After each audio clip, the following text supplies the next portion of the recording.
but they still wanna be my friends. I got desirable qualities. If you don't mind my obsessing with me, I kept repeating myself yesterday. Repeating myself, I keep on yesterday. I want a people that I can call home. Hey, and welcome back to Girl Sits in Front of Camera and Talks for 20 minutes, then uploads it to YouTube because she thinks she's someone. I know, like, the beginning montage was super weird. I mean, it was very real, like, the mess in my room was very real. I'm notorious for making excuses for not doing things, and for the most part, I am learning to lend myself grace on that because I am very hard on myself, but at the same time, while it's important to lend yourself grace, especially in times where you really just don't have energy to do anything, it's also important to recognize your own bullcrap and then cut it out. So I wanted to go through 6 excuses that I make and that other people make probably that are easily refuted. So this isn't really a video of like how to not make that excuse because I still don't know that, but it is a video of just recognizing them and then calling them out. So if you're able to recognize when you're making that excuse and then be like, that's actually not very valid. So one of the first ones, and this is probably the biggest one for most people, is that I don't have time. Excuse number 1, I don't have time. And the thing is, there are 24 hours in a day. You spend maybe 8 of them sleeping if you're really good at sleeping, if you're really disciplined and go to bed on time. But if you're like most people, it's probably closer to 6 or 7 of those hours sleeping. Other than those 6 or 7 hours sleeping, you might find that if you really pay attention to how you spend your time, there are probably things you do during the day that you don't necessarily need to do, and if you cut those things out, you all of a sudden have this time. I went through this phase that I really need to get back into where I cut out wasting time on my phone. I allowed myself, I think, not even like an hour each day on my phone. When I woke up first thing in the morning, I was not allowed to look at my phone for at least 3 hours of being awake and all of this stuff, and I suddenly realized I waste so much time on my phone, and when I no longer allowed myself to do that, I had all of this time I didn't know what to do with. I was like, days are a lot longer than I remember. So not that for everyone that looking at your phone is the reason that you're not doing what you want to do, but you might find that if you really pay attention to how you spend your time, there's something, whether it's watching TV or being on your phone, that's getting in the way that you don't realize you're spending that much time doing. And there's a quote that I really like that I found a long time ago, and it was from the Wall Street Journal. And it basically says, instead of saying, I don't have time, try saying it's not a priority and see how that feels. Often that's a perfectly adequate explanation. Try, I'm not gonna edit your resume, sweetie, because it's not a priority. Or, I don't go to the doctor because my health is not a priority. If these phrases don't sit well, that's the point. Changing our language reminds us that time is a choice. If we don't like how we're spending an hour, we can choose differently. It has resonated with me where if I can stop myself in the middle of saying that and say, do I have time or is it not a priority?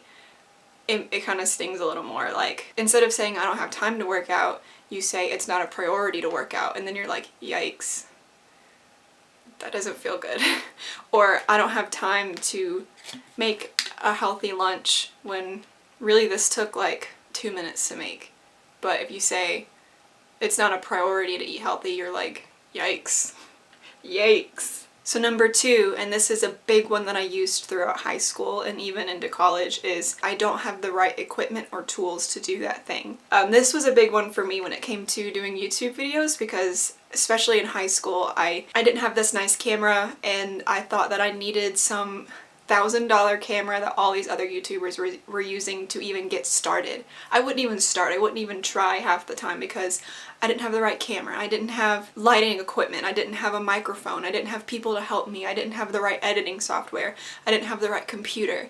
And then over time I slowly accumulated these things. I got the fancy camera through a guy on Craigslist. I finally got a lot of the things that I needed, but it was still resonating in the back of my head, well, I don't have lighting, I don't have a microphone, so I can't do anything at all. I can't even try unless I have everything that I need, unless I spend thousands of dollars on equipment for something I don't even do yet. Like, if you really think about it, it kind of doesn't make sense. Like, why am I gonna spend thousands of dollars on something I don't even do?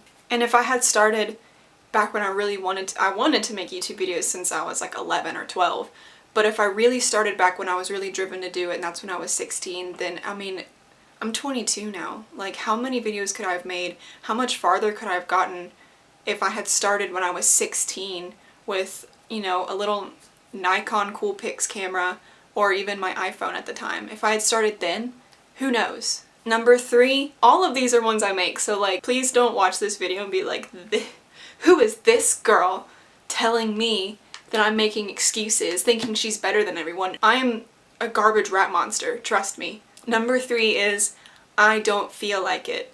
Whew, this one stings. This is the one I use all the time, is I don't feel like it. I will do the bare minimum, and I won't do things like make a YouTube video or go out and do like a photo shoot or something weird, because I don't feel like it. And you're supposed to feel like it, right? You're supposed to be motivated to do that thing, right? As my wise therapist once told me, if you wait until you feel like doing something, you're never gonna do it. You're never gonna feel like cleaning your room. You're never gonna feel like putting in work for something.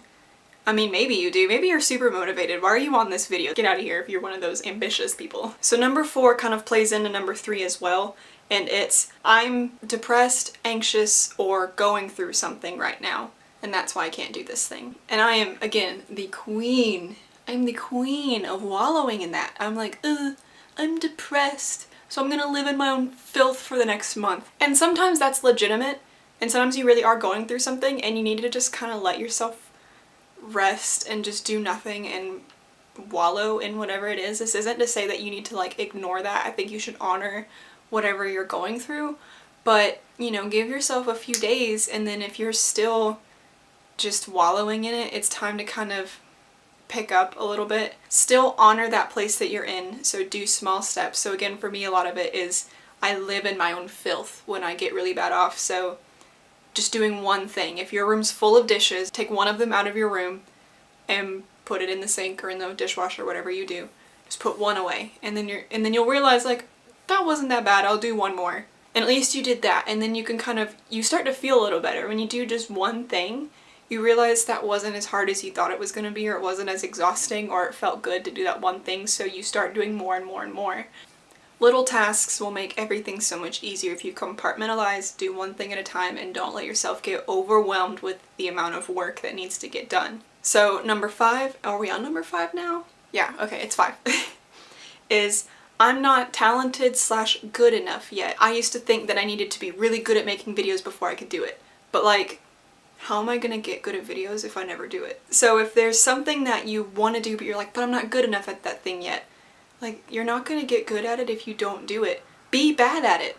Let yourself be bad at stuff. My first couple of videos I made for mission trips were rough, but now they're getting slowly better and better because I continue to do them. If you wait till you're good enough to start, you'll never start and you'll never be good enough. You have to just do it and just be bad at it. So this leads into number 6.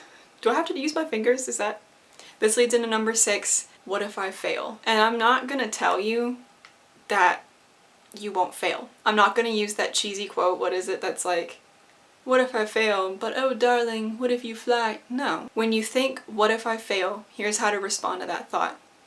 So what? Yeah, you might fail. You very well could. But so what? Do it anyway. Do it! Do it and have fun failing. Sometimes the most fun stuff is when you fail. So you fail, you sit up, you dust yourself off, and you hope someone got it on tape because that was sick. That's the best part sometimes, is failing at something. And I am always so freaked out about failing or making the wrong decision. I'm like, what if I make a bad decision? What if it's wrong? And it's like, so what? I can't tell myself that I'll always make the right decision and that I'll always succeed at something, because I won't. I will make bad decisions and I will fail at something. Do your best to make good decisions and work hard. Do your best to succeed. Some of those decisions will be bad and sometimes you'll fail, and sometimes that's awesome. So do it anyway. Do it! I'm not making this for anybody else. These are all excuses that I made this morning and now I'm preaching to myself. So thanks for watching this video. I can't really give you advice on how to not make excuses and be successful and go and achieve your dreams, but I can help you find the fallacy in your thoughts. And that's about it. So I made a couple videos before this. I think they're pretty funny. I know the last one I made was really funny. I basically heckle men's profiles on Plenty of Fish. And so if you want to check that video out, it is kind of long, but I think it's worth it. I think it's pretty funny. And that's coming from someone who doubts literally everything she's ever done. Every YouTuber in the world is like, smash the like button. Please don't smash it. Don't smash the like button. Treat it like a lady. Court it. Take it out to dinner. Gently caress it. You don't have to smash it. And you can subscribe if you want. I don't blame you if you don't. But every YouTuber in the world tells you to subscribe because apparently you're all mindless sheep and can't remember to. So it'd be cool if you did. Maybe I won't fail at this. So I'll maybe see you in the next one, if I don't make excuses. Just do it!